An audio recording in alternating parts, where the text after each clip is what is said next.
افسران کی اور دیگر جوانوں کی جو ریٹائرڈ ہیں ان کی حوالے سے ایک ظہرانہ تھا، اور اس میں نے کو بتایا کہ اشفاق پرویز کیانی تھے، راحیل شریف تھے، لیکن جنرل قمر جاوید باجوہ نظر نہیں آئے. تو اس کو بڑا ہائی لائٹ کیا جا رہا ہے.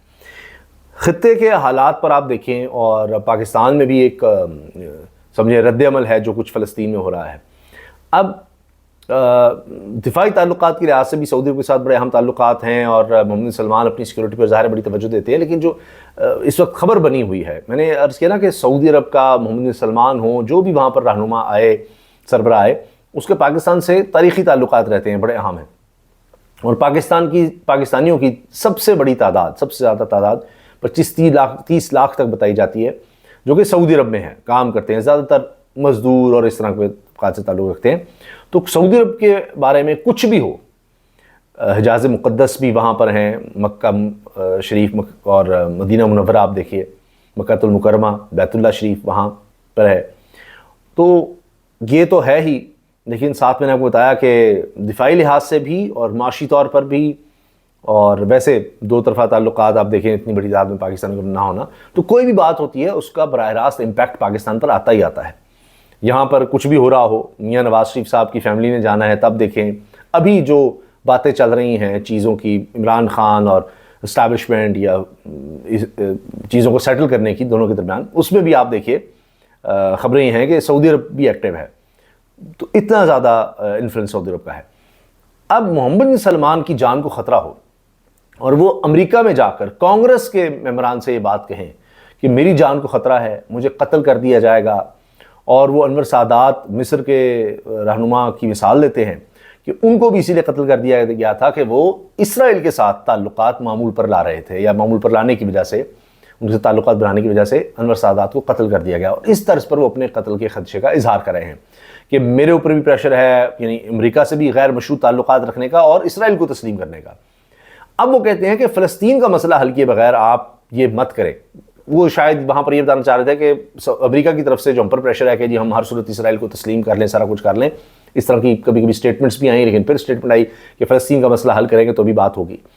اچھا، عمران خان صاحب کے اوپر بھی یہ بات ہوتی تھی کہ جی ان پر بھی اسی طرح سے دباؤ یا اس طرح کی بات ہوتی تھی، وہ ایبسلیوٹلی ناٹ انہوں نے کہہ دیا.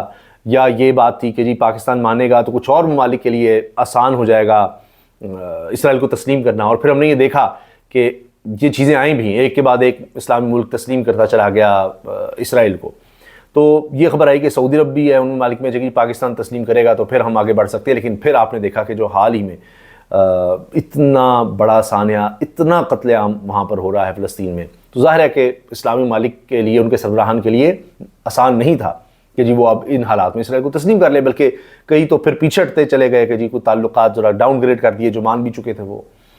اور زیادہ تر اسلامی ممالک کے سربراہ ایسے ہیں جن کا عوام سے اس طرح تعلق نہیں ہے، یعنی وہاں نہ کوئی جمہوریت ہے، بادشاہت ہے، اور ایک ڈکٹیٹرشپ کا اور اس طرح کا نظام وہاں پر چلتا ہے.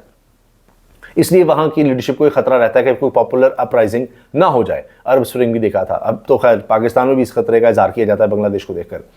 تو محمد بن سلمان بھی کہہ رہے ہیں کہ اگر میں اس طرح سے اسرائیل کو تسلیم کر لیتا ہوں، جو پریشر ہے سارا کچھ، تو میرے اپنے لوگ میرے خلاف ہو جائیں گے اور میرے خلاف بہت زیادہ خطرات بڑھ جائیں گے کہ مجھے مار دیا جائے. تو یہ بات انہوں نے وہاں پر کی ہے اور اس کی ہیڈ لائنز پوری دنیا میں بنی ہیں.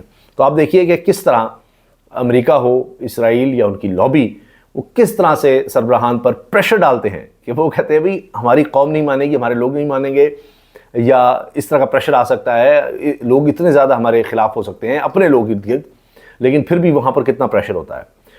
تو اگر نہیں مانتے آپ تو پھر آپ رجیم چینج بھی دیکھتے ہیں. یہ بھی ایک مثالیں ہیں دنیا میں، اور امریکہ نے یہ سب کیا ہے، اور وہ کئی سال کے بعد جب وہ سیکرٹس آؤٹ ہوتے ہیں تو پتہ لگتا ہے کہ ہاں، اس سے پہلے آپ ڈینائی کرتے رہتے ہیں. تو خیر یہ ایک خبر محمد بن سلمان نے جو کہی وہ تہلکہ اس نے مچایا ہوا تھا. اب تہلکہ خیز خبر اس وقت جو چل رہی ہے وہ ہے کہ فیض حمید صاحب کی آڈیو سامنے آ گئی. اب سار عالم کے ساتھ جو گفتگو ہوئی، وہ اس وقت چیئرمین پیمرا تھے، اور یہ آڈیو سامنے آئی ہے جس میں فیض حمید کہہ رہے ہیں کہ جی آپ ہمیں لفٹ نہیں کراتے. تو سار عالم صاحب کہتے ہیں جی ہماری تو لفٹ ہی آپ کے لیے ساری کی ساری. کہتے ہیں جی لائسنسز، 2 چینل کے لائسنسز کا معاملہ ہے. تو کہتے ہیں آپ سے تو میری براہ راست اس پر بات نہیں ہوئی. کہتے ہیں جی ہم نے لوگ بھیجے، لیکن وہ کہتے ہیں جی آپ کسی کی سنتے نہیں. تو میں نے کہا میں خود درخواست کر دیتا ہوں. تو آپ کے پاس بریگیڈیئر صاحب آئیں گے، وہ کہتے ہیں جی کون سے چینل ہیں بتائیں. انہوں نے کہا نہیں وہ بریگیڈیئر صاحب کو پتہ ہے، وہ آپ کے پاس آئیں گے اور وہ آپ سے بات کر لیں گے. کہتے ہیں جی ٹھیک ہے. سہارنپور صاحب نے کہا. اب اس موقع پر یہ آڈیو سامنے آنا یہ بھی بڑی ایک اہم خبر ہے. اور یہ بھی دیکھیے کہ عطا تاڑر صاحب وزیر اطلاعات اب فیض امین کی گرفتاری کو کیسے کیش کروانا چاہ رہے ہیں. وہ کہتے ہیں جی فیض امین کے اقدامات بانی پی ٹی آئی کی خواہش شامل تھی، کہ جو کچھ فیض امین نے کیا ہے اس میں عمران خان صاحب کی خواہش شامل تھی. یعنی وہ جیل میں ہوتے ہوئے خواہشات کر رہے تھے اور فیض امین اس پر عمل کر رہے تھے. واہ بڑی دلچسپ بات ہے. اور اب یہ بھی کہ اس سے نظر آتا ہے کہ خواہش یہ بھی ہے کہ اور لوگ بھی گرفتار ہوں یا ہو سکتے ہیں.